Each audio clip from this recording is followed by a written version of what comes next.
Hey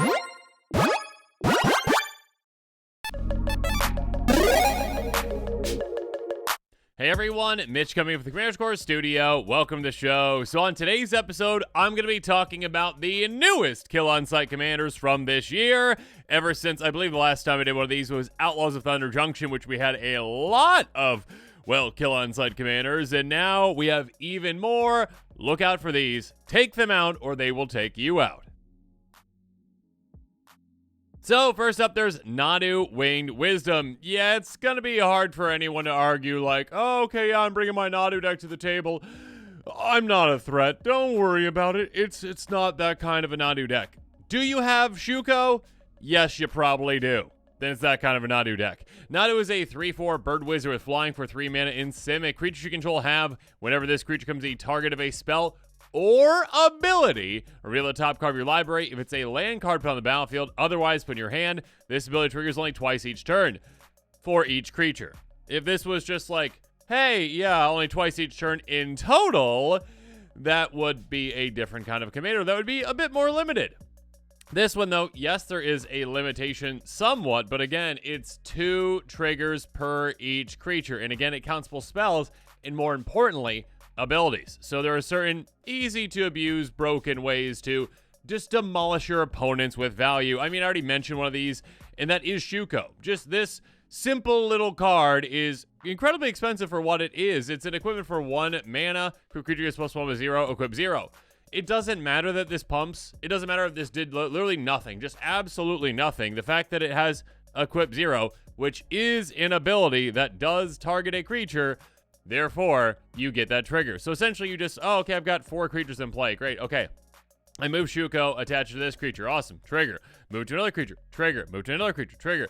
You do that, you do that, you do that again. 4 creatures would be times 2. That's 8 triggers in total. That's either 8 cards in your hand or 8 lands on the battlefield or somewhere in between that, which is absurd amounts of value. So, yeah, the value engine can go in absolutely no time at all. Of course, you've got some tutors that you can utilize, like Trinket Mage, to go get you Shuko. Enters the battlefield, search live for an artifact with converted mana cost 1 or less. Reveal up in your hand. Yeah, just go get Shuko, put it into play. Obviously, there's other ones as well, like Lightning Greaves, too, that have like a 0 equip cost. That being said as well, Scoot Swarm, you want to go wide with this kind of a commander, and this can help you do so incredibly quickly. Whenever a land enters the battlefield you control, create a 1/1 green insect creature token. If you control 6 or more lands, create a token's copy of Scoot Swarm instead. This can get absolutely absurd in absolutely no time at all. Again, every single time you hit a land off the top of your library with that trigger, you're getting that land into play, which does get your landfall triggers then, and because of that, well, you're making more and more and more insects. But then when you get to 6, which takes no time at all, you'll be making more and more and more Scoot Swarms, which of course exponentially grows, and essentially, if you have, again, a free equip cost in play, you just get your entire deck in your hand, get all your lands into play, and you're going to be able to win from there in a vast variety of ways. Next up, Seeker of Skybreak. Again, one that doesn't go infinite, but it's like tap, untap, target creature. Great. This can just target itself twice and then target something else. And there you go. There's 3 triggers right there. Or with each tripper on the table, you probably would just have it target itself twice on each player's turn. Because this does happen on each player's turn as well. Did I mention that yet? Or how about like Lotus Gumber? Again, another way to use and abuse landfall. Land enters the battlefield, you control, add 1 mana of any color. So, yeah, the land itself does enter the battlefield not tapped, so keep that in mind, number 1. So you can already use that mana, but now you get extra mana by just getting free mana every single time your lands come into play.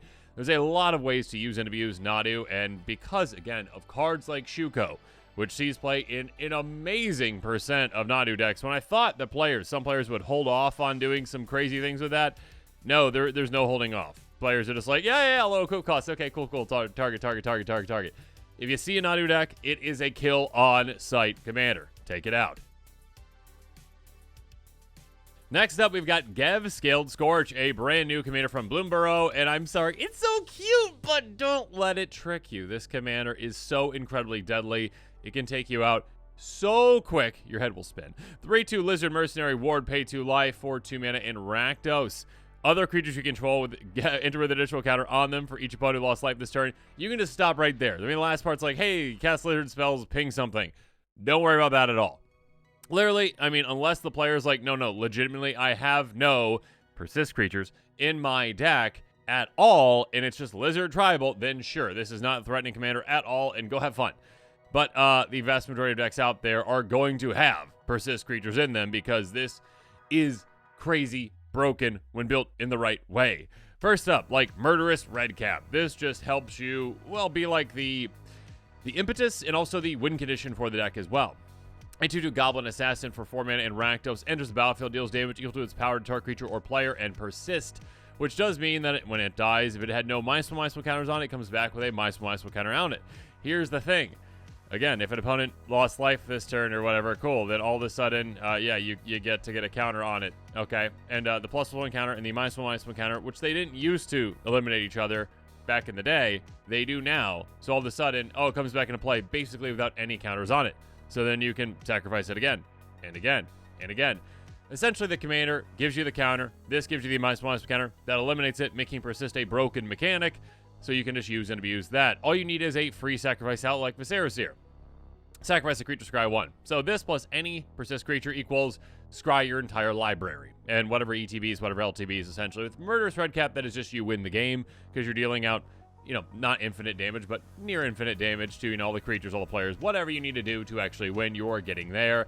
Next up, Putrid Goblin. There's a lot of persist creatures actually in these colors, and Putrid Goblin is a very simple one. It's just 2 mana for a 2/2 that has persist, does nothing else. But again, with Viserys here, that equals scry your entire library, get to what you need to win. That might be like Impact Tremors, which could also be in play. And again, if you have this in play, you just win when you get your persist combo going. Creature is battlefield you control, 1 damage to each opponent. So this can actually, again, be the way to start things up, getting that damage on your opponents to make sure they lost life, to get counters on your creature. Doesn't matter if it's 1 counter, 3 counters, whatever it is, you got there. And then when you are going, this is you take your opponents out.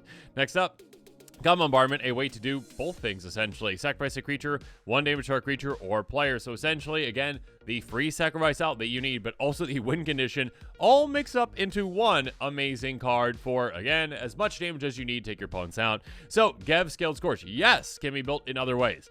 And if that player out there is like, no, I promise, and I'm not lying, okay, that I literally have no persist creatures in the deck, okay? I'll show you the deck before we start playing, whatever it is, then we're fine, all right? It is not a kill inside commander at all. But if this is any way persist, yeah, that's crazy deadly, especially in a color combination that has access to a lot of great tutors. I mean, like Entomb tutors, reanimate spells, that kind of stuff as well. But yeah, just a simple tutor to go get your persist creature, then get into play. You can win in absolutely no time with a commander like this. Definitely kill on sight. Next up, also from Bloomborough, we've got Maha It Feathers Night. It's Feathers Night, same thing. 6/5 Elemental Bird with Flample for 5 mana and Black Ward, discard a card. Creature's opponents control a base toughness 1. Gross. So basically, any slight breeze that blows through the room will take out any of your opponent's creatures because they literally have 1 toughness. Now, that is base toughness, so the only things that can really save them for the most part when it comes to the strategies that are going to be utilized in almost all Maha decks out there are literally counters and anthems. Those are the only things that can probably save that player's creatures because, well, I mean, it's not even going to probably save them because you're going to be able to keep adding these up because you got things like Carrick the Spiteful. A 3/2 Human Warlock for 4 mana. Other creatures get -1/-1. Now, this does affect every single other one of your creatures as well, but affects your opponent's creatures too, and because they have base toughness 1, guess what? They're all gone. All of them are gone. Their toughness is 0, they are gone. That's basically it. That's the strategy. You just literally get your commander out, you get something like this out, and you're like, okay, you can't have creatures. That's essentially all you are doing. You just literally, I mean, you do other things too, but mostly it's just like, okay, I'm locking you out of creatures until you can deal with this situation. And by the way, that's not the only thing I have. Knight of Soul's Betrayal. All creatures get -1/-1 on an enchantment. Yeah, again, a card that literally is not very good at all for the vast majority of decks out there, but for this one, it's like, oh yeah, I'm just wiping out the board again and again and again, and you can't play creatures. Speaking of wiping the board, Massacre Worm, it doesn't even have to be like a perpetual effect. It can just be an ETB. Enters the battlefield, creatures opponents control get -2/-2 until end of turn. So all of them are very gone. Again, toughness. -1 apparently. Whenever a creature an opponent controls dies, that player loses 2 life. Also potentially a finisher, just like, oh, okay, yeah, you've each got like 10 creatures in play. Great, okay, they're all gone because my commander's in play, this is in play, and you each lose 20 life. Congratulations. Next up, even not terrible card, okay, but one that doesn't see a lot of play at all because there's better versions of it out there for most stacks. Sorcery for 3 mana, Gruesome Realization, choose 1, draw 2 cards, lose 2 life. That's nice, but also creatures prone to control get -1/-1 until end of turn. Again, usually not enough to include like in any deck because it's like, when am I going to really want to take out a bunch of 1/1s? Well, with this deck, it's like, oh, okay, cool, yeah, all your creatures have base toughness 1. Let's take them all out with a potential draw spell, essentially. So again, you've got so many different kinds of cards that you can utilize just to do that. And of course, there's some great finishers as well. We already talked about Mask Room, but like Blood Artist, of course. Another creature dies, target player loses 1 life, you gain 1 life again. In that scenario where everyone has 10 creatures or whatever it is, okay, someone loses 30 life. And also, you can't play any creatures until you deal with the scenario, which is locked, essentially. So unless you can deal with this commander, even if you do deal with the commander again, if you deal with it and Karavek is still in play, I'm just going to replay my commander, and any creatures you have are just gone again. So yeah, this is a commander that is absolutely brutal. You kind of can't play, creature magic, until it's actually dealt with, until this is dealt with, the other things are dealt with, everything is dealt with, and this player needs to be stopped. Maha, Its Feathers Knight, is a scary commander. Definitely kill on sight commander. Moving on, we've got another one from Bloomburrow, a mythic. Here we go. The infamous Cruel Claw, 3/3 Weasel Mercenary with Menace for 3 mana and Rakdos. Whenever it deals combat to a player, exile card to the top of your library to exile a non-land card. You may cast the card by discarding a card rather than paying its mana cost. Cheating on mana cost and cascading type things that don't have a, high end of mana value on them. Yeah, that's a recipe for gross. Definitely a kill on sight commander. And it's going to be kind of tough because you need that. Well, you need that kill spell pretty early because, again, this is a 3-mana menacing commander, so it can usually get through at least one opponent quite early in the game. The game can kind of just be over if they hit the right thing, essentially. I mean, this type of commander where if you've got extra combat spells, it's going to be happening again and again and again. Untap all creatures that attack this turn, main phase, initial combat phase, the extra combat kind of, thing, essentially. So yeah, just being able to swing with that commander again means, okay, cool, I get through again, I hit again, I get that trigger again. I get to basically, again, free cascade off the top of my deck, cast something basically by discarding a card. Oh, woe is me, I discarded a card. You got plenty of ways to reset your hand in these colors as well, like wheel effects, etc., etc.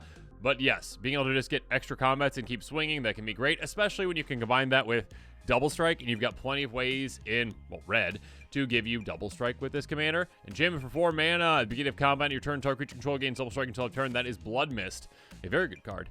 But yeah, being able to give your commander double strike means I hit again, and I get 2 triggers off of that. Have fun. Again, I hit so much value off the top of my deck.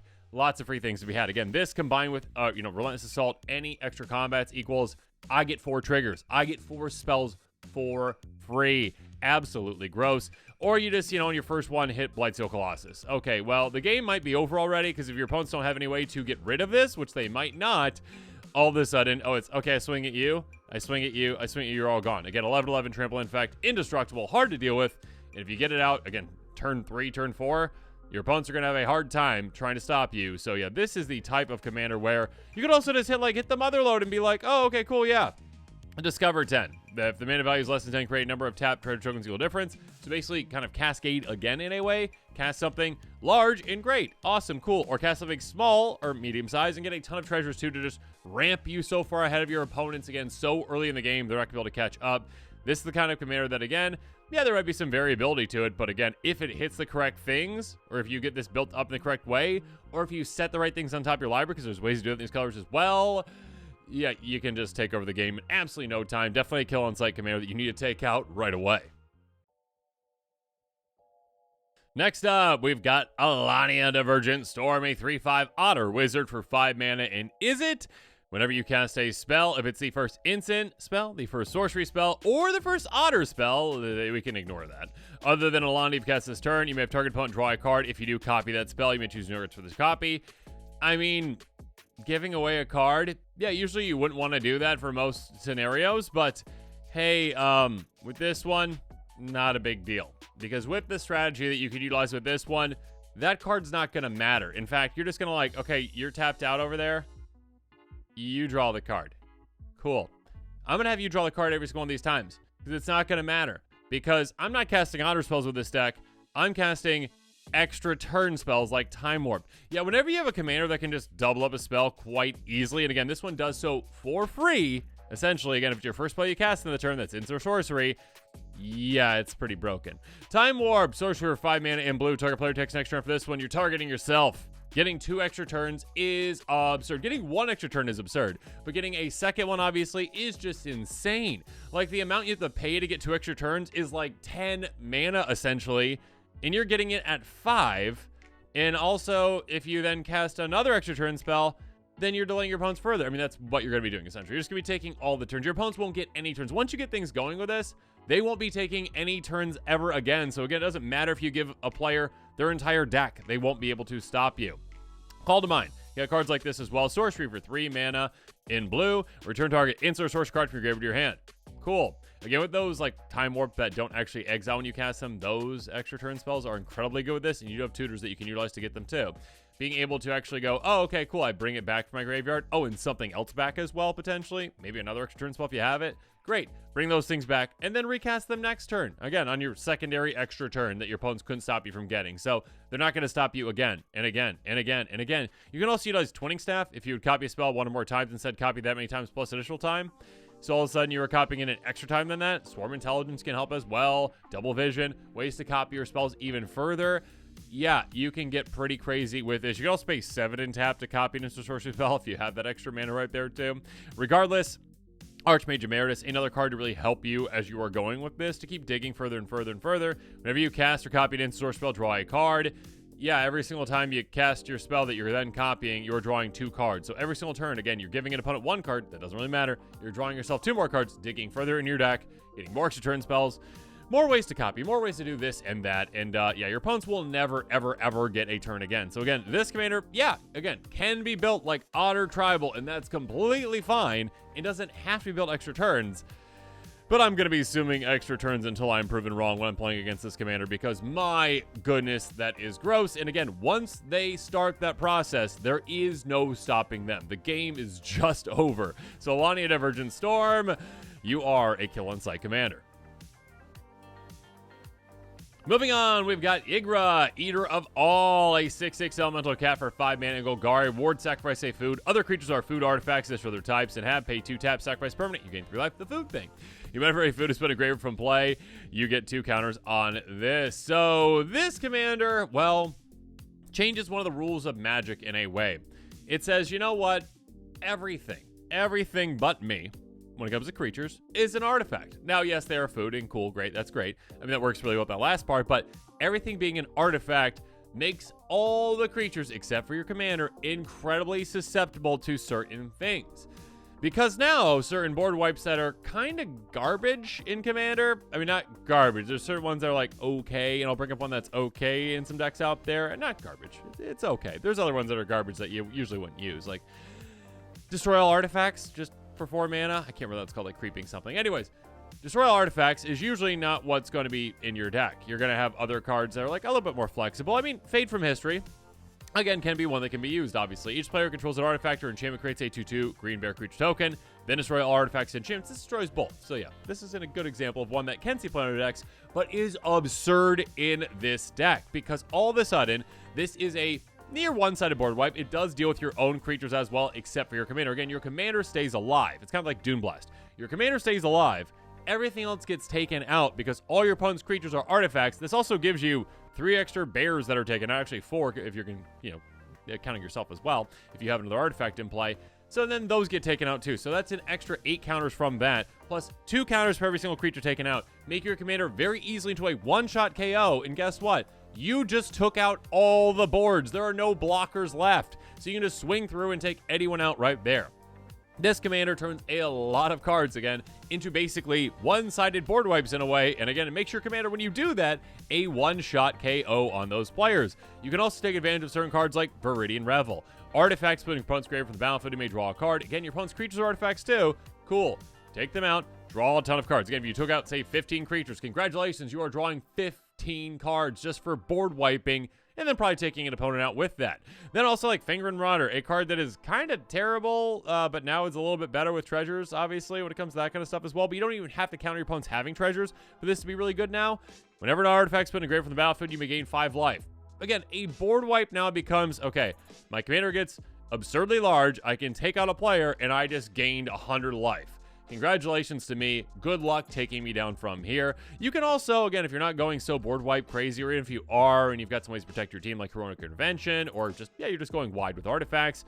Non-artifact spells you cast of Improvise from Inspiring Saturate. It's going to be a very good card. Again, just turning the notion of your creatures being an artifact into a very good thing for you and a very bad thing for your opponents. So yeah, Irga Eater of All, a disgusting commander, again, that can turn some cards that aren't very good, like a 4-mana destroy artifacts card in green, isn't gonna see a lot of play at all in commander for the most part. But now all of a sudden it's like, oh, that is a one-sided board wipe that also just gets my commander an absurd amount of counters. And of course, I'd even mention cards like Hardened Scales, Doubling Season, that can double up your counters.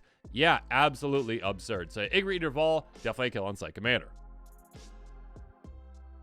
Okay, moving on. Now, this one you've got some time for, okay? This one you've got some time because, I mean, you can see all these commanders coming, right? I mean, they're in the command zone. It's not like your opponent's like, I'm not telling you who I'm playing. I'm hiding it with my hand. That's not allowed, I don't think. Yeah, it's definitely not allowed. Regardless, this one, it's like, okay, it's 10 mana, so it does take a while for that player to get there. That being said, for a very focused Ulong Defiler deck, yeah, it's a kill on site commander because they can get there quite quickly, and when they do get there, it's like a one swing, and all of a sudden the game is over for most likely one player. 7/7 Eldrazi for 10 mana. When you cast this spell, target opponent exiles half their library rounded up. That doesn't even matter. That's like, oh no, you're milling me. It's like, no, that doesn't matter. What matters is those cards are exiled. Ward, sacrifice 2 permanents, enters the battlefield with a number of counters on equal to Grace mana value among cards in exile, has Annihilator X, where X is the number of counters on it. I mean, typically I would say it's probably like 5, 6, 7 is probably what you're going to be hitting with that. It could be even higher though, obviously. So, hey, having 5, 6, 7 counters on this and being able to just say, oh, okay, I swing Annihilator 7. Yeah, that player is probably out of the game that you're swinging at. Doesn't matter, again, if they can block it. Doesn't matter, you know, that this is hitting for so much. That doesn't matter. The thing that matters is literally you're forcing that player to sacrifice an absurd amount of permanents. Again, nothing. I mean, Annihilator 4 is absurd, but nothing has Annihilator 7, 8, 9, 10 for a reason. Because that's just, oh, okay, I swing, you're out of the game. And obviously, that amount can be adjusted too. Again, it's not like, okay, it's limited based on just a card in exile. No. It's limited based on the number of counters on this, which of course you can manipulate. There's ways for you to get more counters on this. First up though, Lightning Greaves. Yeah, good luck if this is attached. Haste and Shroud. Again, you just attach it right away for free, swing right away. That player's out of the game. Goodbye, you are gone. Oh, you had like instant speed removal? Doesn't matter because my commander has Shroud. Good luck. Thran Dynamo. This and a lot of other artifacts out there. Again, if you hyper-focus this deck and like, okay, I'm going to like actually ramp absurdly fast, get your commander out, even if it costs 10, so quickly your opponent's head will spin, and all of a sudden you swing for Annihilator 7, and all of a sudden their entire board is gone, and it doesn't matter what else happens for them. Again, you don't even have to just like, you can just like leave them. They just like, okay, you're there, okay, play your land for a turn. Okay, good for you. All right, keep staying there. You're not doing anything. I'm just going to go deal with these other 2 players now. Echoes of Eternity. If a triggered ability of a color spell you control or another color permanent you control triggers additional time. So this one could actually make it so that you either mill 2 players, I mean, mill exile, whatever you want to call that essentially. So you can actually hit something potentially even bigger off of those to get your engine started right away. It also copies your color spells, which is just great for a lot of other things in this deck. But I mean, your commander getting copied doesn't really matter all that much because it's legendary. That being said, Terrigen Soulcleaver, yeah, yet another way to say, you know what? It's nice that I got 7 counters on my commander to start, but let's get even more. Creature has Vigilance, so that's just nice for your commander to be a blocker. Remember, another artifact or creature is put on a grave from the battlefield, put a counter to a creature. That counts, again, like treasures too. That counts anything. So, yeah. You take out your opponent's creatures, you take your opponent's artifacts, you take your opponent's anything. Again, especially with that Annihilator, you swing and all of a sudden, oh, okay, yeah, it takes that even more. 10 more counters on my commander. Great. Awesome. Let's keep building this again and again and again. This is one, again, you can definitely see coming, obviously, all right? It costs 10 mana. That being said, once it's out, if you don't take it out right away, you might be for the biggest threat. You might be the player that's just taken out right away. And yeah, you might not lose, but there's nothing you can do. You have no board. You're just sitting there and you're like, okay, well, I'm just going to be sitting here for a while. Does everyone see that game last night? Yeah? Okay, good. Okay. Yeah, Ulong, the Defiler, definitely a kill on site commander.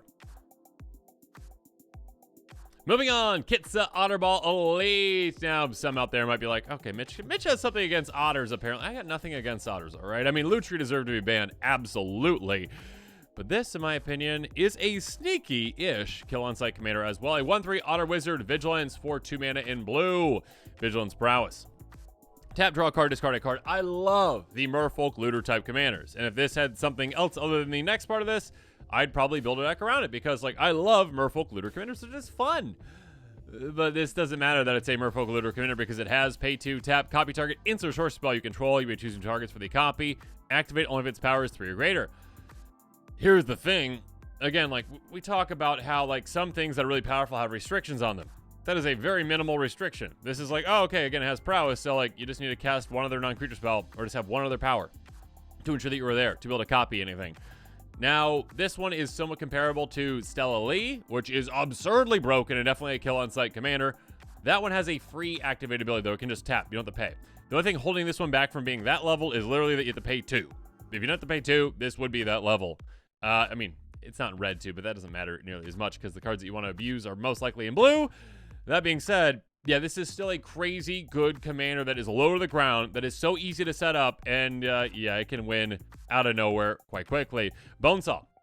Let's start with this simple card. Kind of the opposite of Shuko. This one costs 0, costs 1 to equip. Creature is +1/+0. So this one, again, you could just cast for free as your non-creature spell for the turn. Congratulations, your commander has prowess. Awesome. All right, ++1. Then I cast a spell I actually want to copy. Awesome, I got my power to 3. I can copy it. Good for me. Also, though, this just costs 1 to equip. So equip it on your commander. Your commander has 2 power, and now all of a sudden you cast any instant sorcery, which is what you want to, copy. All of a sudden it's at 3 power, and there you go. No requirement needed, basically. Dramatic Reversal. This is the card that obviously with Stella is like, okay, yeah, you just win, most likely. On top all non-land permanents you control. You need a little bit of setup, but you just need a couple of mana rocks in play, and all of a sudden you are going infinite with mana, with cast, etc., etc., etc. You are able to just say, oh, okay, cool. I cast this, I untap all my non-land permanents, including my commander, including my mana rocks. I've got enough mana to generate to activate my commander as many times as I want and generate extra mana. And there you go. I've got infinite mana. I got infinite things I can do. So much fun to be had for me. Turnabout. If you have a bunch of mana dorks in play, which is, I would probably build a good amount of mana dorks in play as well. Choose artifact, creature, or land. Tap all untap permanents of the chosen type target player controls, or untap all tap permanents of that type that player controls. Yeah, you got some mana dorks. Cool. All right. Choose creature. Target yourself, and all of a sudden you're like, okay, I untap all my tapped creatures, including my commander, my mana dorks, untap them, tap them again, untap them, tap them again. Keep doing this again and again and again. If you have like a Tim in play, cool. You ping all your opponents down as well. Training Grounds, make it a bit easier for you to go infinite with this commander as well. Activate abilities of creature control, cost 2 less to activate. Can't reduce the less than 1 mana. So this only reduces the cost of your commander's activation by 1, but that can still be a huge boon for you. Yeah, just paying 1 instead of 2 can be absolutely massive. And of course, again, I already talked about another commander that does this, but apparently Otter's like extra turns. Temporal Manipulation, take an extra turn for this one. Yeah, these types of cards, of course, can be absurd with this commander as well. Again, any commander that makes it really easy to copy extra turn spells can just be an extra turn, kind of commander that just goes crazy. But again, this one has different avenues. This one can go with the untapping as well. So there's different avenues to victory with this one. It is not Stella Lee, all right? Stella Lee goes crazy with a ham sandwich. Stella Lee just combos with absolutely anything. This does not, because you actually have to pay for that cost. That being said, sometimes it doesn't matter. Sometimes it does not matter. And again, paying for the cost helps you go infinite as well. So yeah, Kit's Otter Elite, definitely with the right build, a kill on sight commander. Next up, we've got Sorin of House Markov, a 1/4 humanoid with lifelink for 2 mana in black. Extort. For an Orzhov essentially, right? Basically, when you're casting a spell, you can pay an Orzhov mana, and you drain everyone for 3, and that comes into play here. Beginning of your post-combat main phase, if you gain 3 more life this turn, exile the return to the battlefield, transform it under control. So yeah, if you cast one spell, you literally can just extort it and then flip it.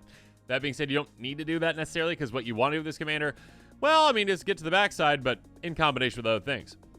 3, starting loyalty, extort as well on this as well. +2, create a food token. -1, and this is what matters. Deals damage equal to the amount of life you gained this turn to any target. Oh my goodness. I mean, that -6 is nice. You gain control of a creature. Cool. Good for that. That's not nearly as powerful as the -1, which is always interesting when it's like, okay, that's not the ultimate, but that is what this should be built around when it comes to being so powerful and being so scary. Because there are certain very easy things like, oh, I don't know, Beacon of Immortality, double target player's life total, shuffle to someone's library. Doubling a life total, yes, is life gain too. So you double your life total again. Let's say you're at 40. Let's just say your opponents are at 40. Okay, I just gained 40 life. Oh, my commander flips. Okay, -1. You're gone. Haha. Yeah. Being able to literally just one-shot any player with certain cards is absurd. It is so easy to gain so much life so quickly in Commander. Say a lot of cards that can do it. Congregate gains you 2 based on each creature in play too. So that could be another avenue as well. And all of a sudden you're just like, okay, yeah, by the way, you thought you were safe. Now you're gone in one shot from this 2-mana commander. Revival, revenge side is what you're looking for. Double your life total. Target opponent loses half their life total rounded up. This one can set you up even easier. Again, even if you're, say, at 30 and opponent's at 40, you go to 60, they go to 20, you gain 30 life. They're only at 20 now. they're gone. Take them out. So yeah, being able to target anything, including opponents, is absurd. Resolute Archangel, again, if you're at a lower life total, which actually you could do like a life drain strategy as well, where you just like get rid of your own life total with something like Mischievous Poltergeist that lets you pay 1 life to regenerate it. So you can do that again, again, again. Set your life total down to 1. Play this. All of a sudden, your life total goes back up to 40. Enters the battlefield. If your life total is less than your starting life total, becomes your starting life total, which again, yes, is life gain. That does count. So you just gain 39 life. If an opponent is at 39 or less, they are gone. So yeah, basically one-shot KOs here, there, and everywhere. Obviously, you can combine this with a Sanguine Bond. Whenever you gain life, target opponent loses that much life. So this either can just bring someone into range for taking out for your commander, or allows you to basically like, oh, okay, I played Beacon of Immortality. I take you out with Sanguine Bond. I take you out with my commander. Yeah, you can just one-shot players left and right with this kind of a commander. So yeah, it's incredibly easy to flip, but when you flip it in the right way, you can take your opponents down in absolutely no time with Sorin. Definitely a kill on sight commander.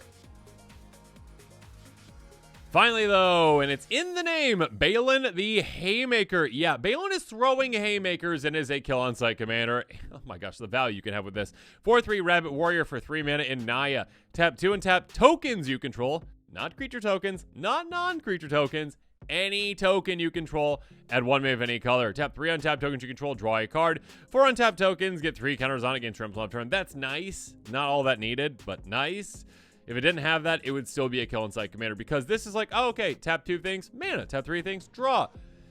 This can get out of control in absolutely no time, because it is so easy to make so many tokens so quickly. And again, it can be any kinds of tokens. It can be creature tokens. And in that case, sure, call the Copper Coats. All right. 3 mana, or you can strive it for an extra 4 probably for the other 2 opponents as well. Choose any number of target opponents, create X1/1 white human soldier creature tokens for X number of creatures opponents control. Those opponents control. So again, if your opponents controlled 20 creatures in total, congratulations, for 7 mana, you just made 20 creatures. That's either 10 additional free mana per turn, or, you know, what's the math there? Almost 7 cards drawn. 8. Okay, you're just short of that. 8 and then 1, you know, extra mana. Congratulations. But yeah, being able to just like, oh, okay, cool. I play this instant speed spell. By the way, I have a giant army now, and now I can use it for an absurd amount of value every single one of my turns. Yeah, or if you have a Seedborn Muse in play, every single turn. Gross. Peregrine Took. If one of our tokens you create or control not twice, those tokens plus additional food are created instead. So again, it doesn't matter what kind of a token it is. So literally, you're just like, okay, I'm not planning to use this food ever. I don't want to sacrifice this food for life gain. I don't care about that. What I care about is just literally getting an extra token in play. So every single time you do that, you're basically getting like half of a mana and a third of a card with each tripper on the table every single time you're making a creature token or any kind of a token. Parallel Lives. Let's double that up. Yeah, any kind of a token doubler is absurd with this commander. You've got Annoying Procession, Parallel Lives, Doubling Season, all of those. Yeah, double up those tokens, double up the fun for you. So much value to be had. Village Bellringer. Yeah, again, if you are going the creature direction, and I'd probably just go a split of both, but yeah, being able to just be like, oh yeah, my creature is cool, I can utilize this. Enters the battlefield on tap while creature control. Yeah, I probably just played this for free because I played it with my creatures that can tap for mana now. But also I played it untaps all them so I can tap them again. So I just tapped everything for so much value. And of course, there's some infinite things you can do as well. Gilrian is going to be a 2/3 human noble that has pay 2. Tap, exile creature control, bring it back on someone's control. Another option too, but with this, that's what you're going to be doing. You're going to be blinking, you know, Village Bellringer. You're going to be blinking Great Oak Guardian. Whatever it is that enters the battlefield, untaps your team. Just keep doing that, and all of a sudden, cool, you've got infinite mana. You've got infinite card draw. Not infinite, I mean limited based on your deck size, but still, you win from there. So yeah, there are plenty of ways to just absolutely decimate your opponents. And again, it doesn't take that long to get set up with a commander like this because it counts any tokens at all. So you can just go crazy so quick with this kind of a commander. And again, this has the engine for you for value, the engine for you for mana, the engine for you for card draw, and sure, if you want to take an opponent out, sure, take them out with this by giving this a lot of counters and trampling and swinging through. So yeah, Balin the Haymaker throws haymakers and is definitely a kill on sight commander. But as this episode is coming to a close, it's time for me to hear from you. So in the comments below, let me know your thoughts on my list of kill on sight commanders. There's a lot of scary ones that have been coming out lately. Make sure you're paying attention to them. When that player sits out at the table and be like, I've got a GeV deck, it's like, is that a lizard tribal deck? And they're like, no. Probably persist, so you should be on the lookout for that. But yeah, let me know what your thoughts are on all this in the comments below. If you're interested in these cards, make sure you check out that card list in the description below. Check out my Kickstarter as well. And of course, as always, thanks again, and have a good one.